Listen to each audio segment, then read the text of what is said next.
नमस्ते सर। नमस्कार। सर मैं एक लड़की से प्यार करता था लेकिन अब भिखारी बन गया हूँ। भिखारी मैं कैसे बना मैं आप लोगों को कहानी सुनाऊँगा, जो कहानी सुनोगे तो आप रो पड़ेंगे। सर मैं एक लड़की से बहुत ही प्यार करता था और बहुत ही अच्छा लगता था।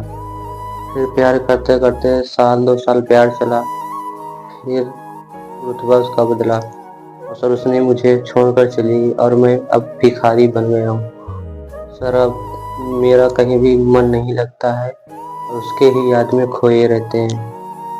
और सर अब घर परिवार सब छोड़ दिया है, अब कहीं दूर शहर में मांग कर ही खाना पड़ता है और मेरी तबीयत नहीं ठीक रहती है और मेरा दिमाग संतुलन अब ठीक नहीं रहता है।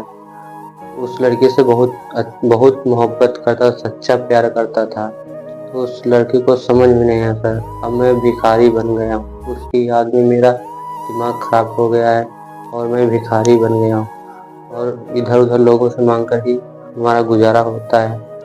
तो सर एक दिन बैठे-बैठे मांग कर कुछ सूखा खाना मिला था, इसी के मांग कर ही खा रहा था। तो सूखा खाना खाते-खाते मैं थोड़ा-सा गाना गा रहा था उसी की याद में। तो एक एक एक लोगों ने सुना कि भाई आप भिखारी हो, भिखारी होकर भी इतना अच्छा गाना गाते हो, तो आप इंडियन आइडल क्यों नहीं जाते हो? तो मैंने कहा कि प्यार में धोखा खाया हूँ तो मेरे पास पैसे कहाँ से, तो मैं भिखारी बन गया हूँ।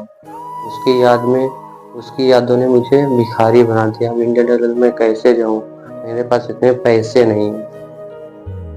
तो सर उसने मुझे पैसे दिए थोड़े बहुत, 2000 रुपए तक दिए कि जाओ आप मुंबई इंडियन आइडल जाओ, तो आप गाना गाओ, वहाँ अपना टैलेंट दिखाओ, आप सक्सेस हो जाओगे। तो उसने कहा कि सक्सेस जाओ तो उस लड़की को दिखाना कि भिखारी बनकर भी उसने ही पागल बनाया था, तो आप गाना गाओ, अपनी पहचान बनाओ, तब तब उसको समझ में आएगा सच्चा प्यार का क्या होता है। सर उससे मैं बहुत ही मोहब्बत करता था और उसकी याद में मैं पागल हो चुका हूँ, पूरी तरह पागल हो चुका हूँ। मुझे समझ में नहीं आता मैं क्या करूँ क्या ना करूँ। तो सर अब मैं गाना गाता हूँ, फिर मुझे आगे की कहानी बाद में बताऊँगा, बहुत ही लंबी कहानी है। बेवफा तूने तो प्यार में बदनाम कर डाला, बेवफा तूने तो प्यार में बदनाम